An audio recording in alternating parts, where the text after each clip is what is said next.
suivez le journal sur MTV+, au sommaire de l'actualité, 52,4 milliards de francs CFA injectés dans le budget agricole pour l'année 2023. Au Togo, nous en parlons dans cette édition. Et puis en Égypte, le sélectionneur de l'équipe nationale de football, Rui Victoria, a été limogé après la défaite de la dite équipe. Nous terminerons en Europe où la Commission européenne propose de réduire en 2040 les émissions de carbone de 90%. Bonsoir à tous et bienvenue à cette édition de l'actualité. C'est au Togo que nous l'ouvrons. La représentation de la société financière internationale compte apporter des solutions aux problèmes d'accès au financement des très petites et moyennes entreprises évoluant dans le secteur agricole. Une ambition visant à mettre en place un système sur le crédit bail venant en appui à la loi déjà existante à cet effet. Les détails dans cet élément. En collaboration avec les investisseurs, la Société financière internationale IFC veut miser sur le crédit bail pour financer les très petites et moyennes entreprises évoluant dans le secteur agricole au Togo. À cet effet, différents mécanismes de partage de risques et de garantie seront déployés en vue de créer un cadre favorable au développement de ce type de financement au profit des agriculteurs. Le secteur agricole en Afrique est plombé par le manque d'équipement. Alors, le crédit bail permettrait aux agriculteurs, aux sociétés agricoles d'obtenir le matériel agricole, les tracteurs, les transformeuses, tous les équipements utiles à l'augmentation de la production et à l'augmentation des rendements à l'hectare, permettant à cette agriculture de prendre son essor qui, à la longue, devra rembourser ce crédit bail. Selon SFI Togo, qui vient en appui au secteur bancaire et aux institutions spécialisées dans le crédit bail, le leasing serait une clé dans le financement des équipements agricoles. En 2023, le secteur agricole occupe une bonne part des priorités gouvernementales avec une dizaine d'actions phares retenues et 52,4 milliards de francs CFA injectés, soit 3,4% du montant alloué aux ministères et institutions du pays. La mise en place du crédit bail fait partie de tout l'arsenal qu'il faut pour la modernisation du secteur agricole. Et ce serait un arsenal financier original qui permettrait d'élever plus facilement les garanties du fait que la garantie est prise sur l'équipement acheté et ça sécuriserait tout le monde. Le Togo étudie par ailleurs un projet de taille dont l'objectif est de transformer structurellement l'agriculture nationale. Un projet de modernisation qui devrait coûter environ 100 millions de dollars et s'étaler de 2024 à 2030. Le gouvernement guinéen, à travers les services compétents du ministère du Commerce, a fixé de nouveaux prix pour certaines denrées de grande consommation. Les prix de ces différentes denrées ont été revus à la hausse consécutivement à la signature fin janvier 2024 d'un protocole d'accord entre le ministère guinéen du Commerce, la Direction générale des douanes et la Chambre du commerce de la Guinée. En Guinée, les marchés connaissent une flambée des prix des produits alimentaires tels que le riz, le sucre, la farine, l'oignon et l'huile. Les autorités justifient cette hausse par l'augmentation de 20% sur les importations, une mesure qui connaît déjà des répercussions sur le panier de la ménagère. Pour atténuer l'impact de cette mesure sur le quotidien des populations, un protocole d'accord a été signé entre les acteurs du secteur économique et le gouvernement.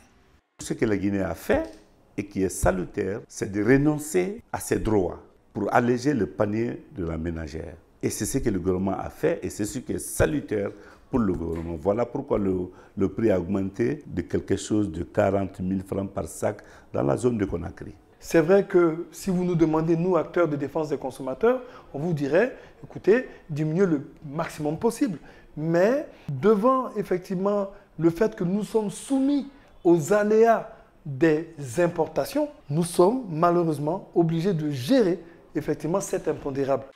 Les tarifs du transport maritime international sont extrêmement volatiles en ce début d'année 2024.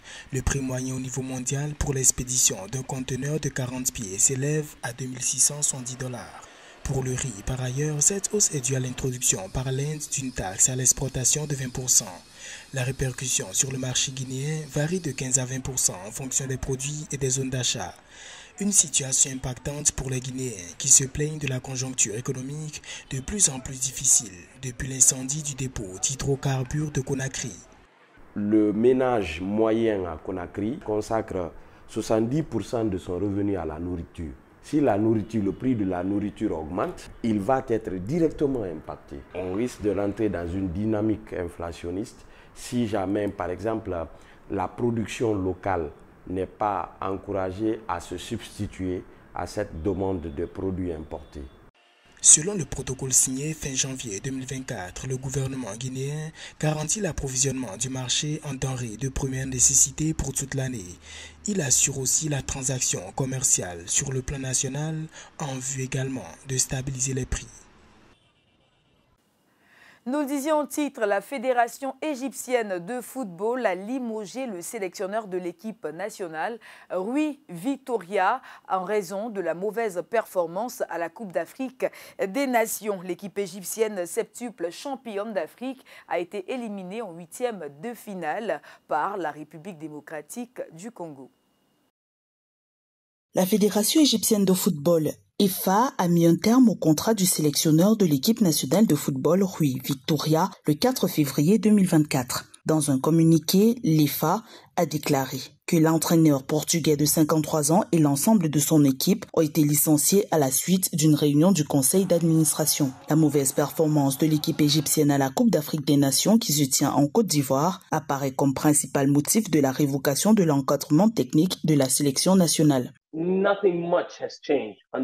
Sous Rui Vitória, rien n'a vraiment changé en termes de nom, de joueurs et de 11 titulaires. Seul le match amical contre l'Algérie et le match amical contre la Tunisie pourraient constituer un véritable test. En dehors de cela, il n'y a pas eu un seul match de compétition sous Vitória qui nous permette d'évaluer le chemin parcouru par cette équipe. Il ne s'est pas passé grand-chose en termes d'évaluation des progrès et où nous pouvons placer cette équipe égyptienne en termes de participation à cette CAN.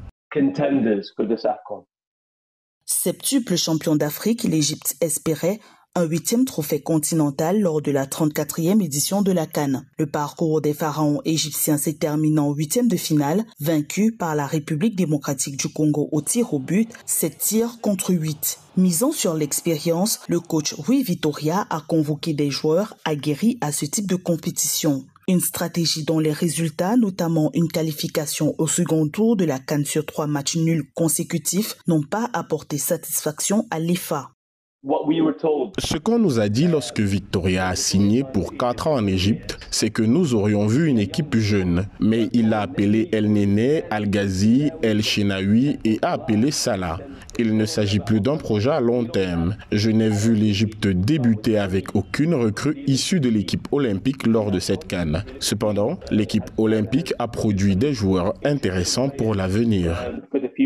Rui Vitória avait été désigné sélectionneur de l'équipe nationale de football d'Égypte en juillet 2022. Ses statistiques à la tête des pharaons affichent 18 matchs pour 12 victoires, 5 nuls et 1 défaite. En attendant la nomination d'un nouvel entraîneur, l'ancien coach d'Al Ahly, Mohamed Youssef, dirige l'équipe égyptienne.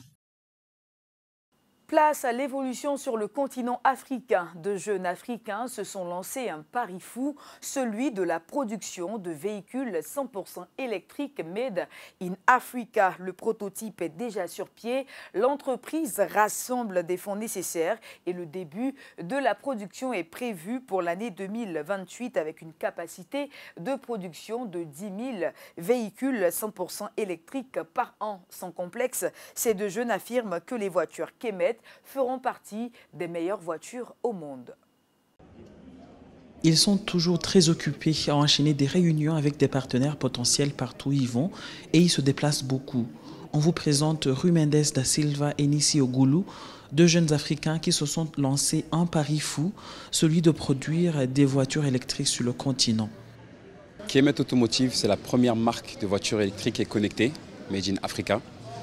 L'idée, c'est de créer une marque automobile qui va rendre l'Afrique fière, qui va créer de l'emploi avec des usines sur le continent.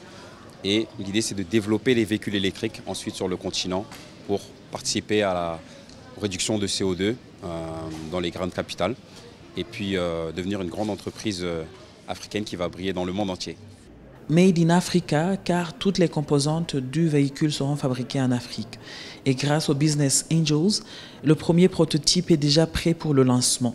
Les fondateurs sont issus de la diaspora et déjà expérimentés dans les domaines de la mobilité électrique et l'industrie automobile.